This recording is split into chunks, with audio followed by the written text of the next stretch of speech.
In the most recent Canadian election campaign, China came up just a few times, right in the early going when we were concerned that there was some interference, especially when it came to Paul Chang saying that he wanted to give somebody up to a bounty.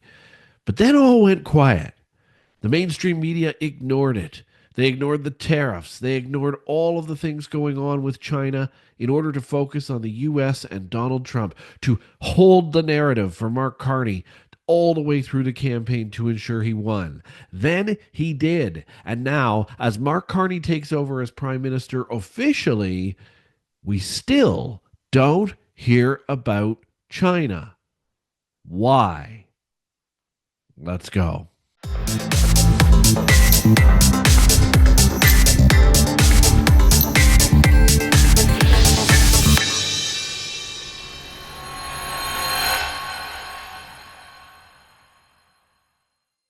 Welcome back to Bakes on Things. You've seen it. I've seen it. Why is Canada obsessed with the U.S. tariffs still, but says almost nothing about the higher, harsher, and more dangerous tariffs coming from China?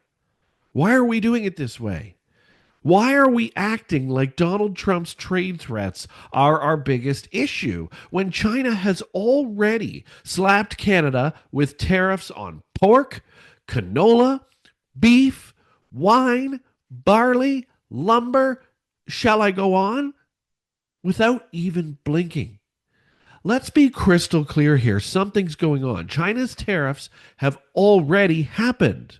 They've cost us billions, killed exports, and wrecked rural communities across this country. But somehow, no protest, no panic, no campaign trail drama, not even a hashtag. So why in the hell is this going on?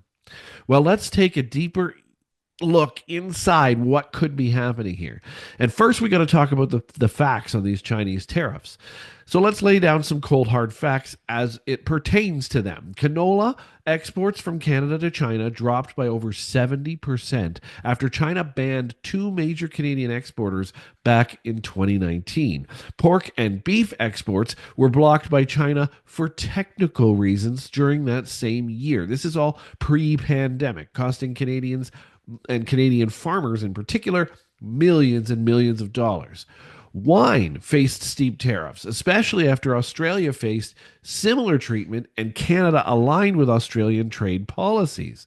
Lumber and barley were hit, but not by official bans, but by sneaky import slowdowns, paperwork delays, and technical barriers that amount to economic warfare. All of this during the Liberal 10 years previous to these. And these aren't tit for tat tariffs like the US ones. These are punitive, opaque, and geopolitical. So ask yourself this: why isn't this the top story every day? China is, in fact, one of our major trading partners, just like the US. So let's compare it to the US for a second. Let's contrast this with what we do with our neighbors to the south. Now, Trump has placed 25% tariffs on many Canadian goods, including cars and other things. And he always threatens reciprocal tariffs if we fight back and all this blah, blah, blah, blah, blah. And the headlines explode. They explode across every newspaper and news outlet across Canada. Elbows up and cry about sovereignty, we said, throughout 30 some odd days of election. Trump, a man not even in power in this country. But China?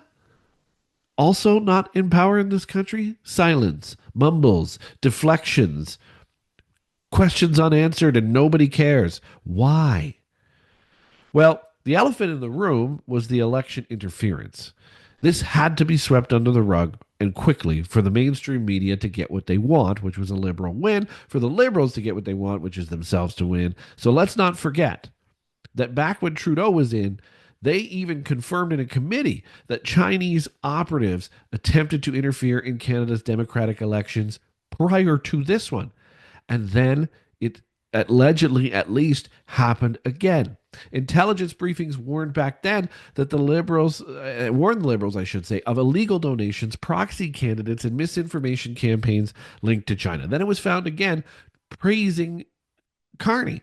And yet, No sanctions, no diplomatic expulsions, no investigations with teeth. Instead, we handled the whole mess and just handed it over to a judge with liberal ties in a public inquiry back then that was so restricted it might as well have been a press release. So let me ask the uncomfortable question here. Are we afraid of China? Or worse, are we already owned by China?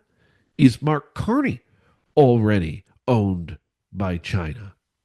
Well, let's talk about the elephant in the room, the why that nobody wants to talk about, because here's where it gets real. There is fear of economic retaliation. China is Canada's second largest trading partner. And even though they're tariffing the hell out of us, politicians are terrified of losing access to that market, even if we've already lost much of it today. Appeasement is far easier for Mark Carney than retaliation. He's not a fighter. Influence on academia and institutions as well. See, hundreds of Canadian universities and think tanks rely on Chinese research dollars and partnerships. Now, if you ask yourself how many public policy papers in Canada dare criticize China, go take a look. There are very, very few. Now, foreign investment in media and real estate is all there too. Chinese firms have bought into Canadian media. Shocker. Tech, land, and housing. Shocker as well. Could that help explain the media's striking silence and focus on Donald Trump? I should think so. Deep political connections as well. Former Liberal MPs, for example, with business interests in China, to well-documented attempts by the Chinese consulate to fund local campaigns in multiple elections.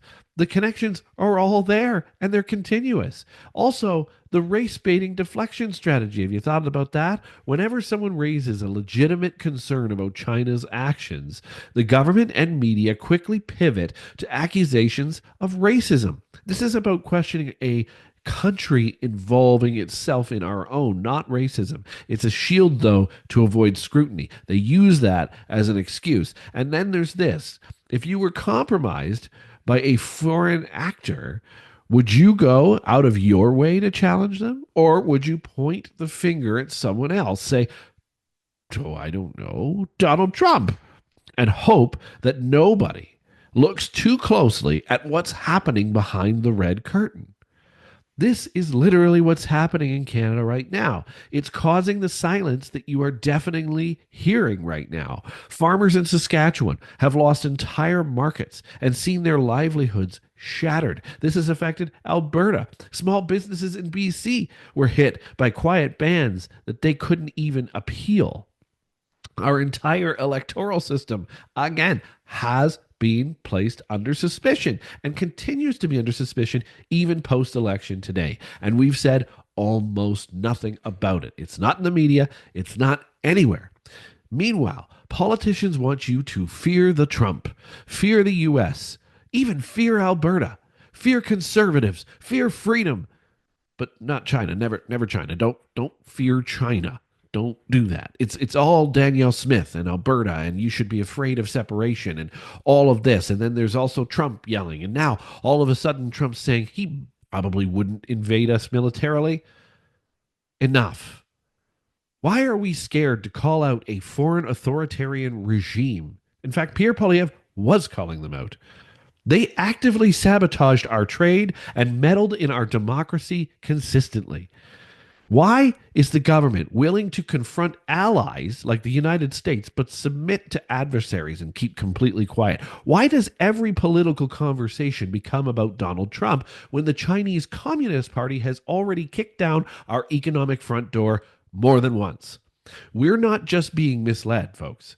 We're being played. We're being played by the Liberal government, who has scandals that have now been buried again because they won the election. Wake up, Canada.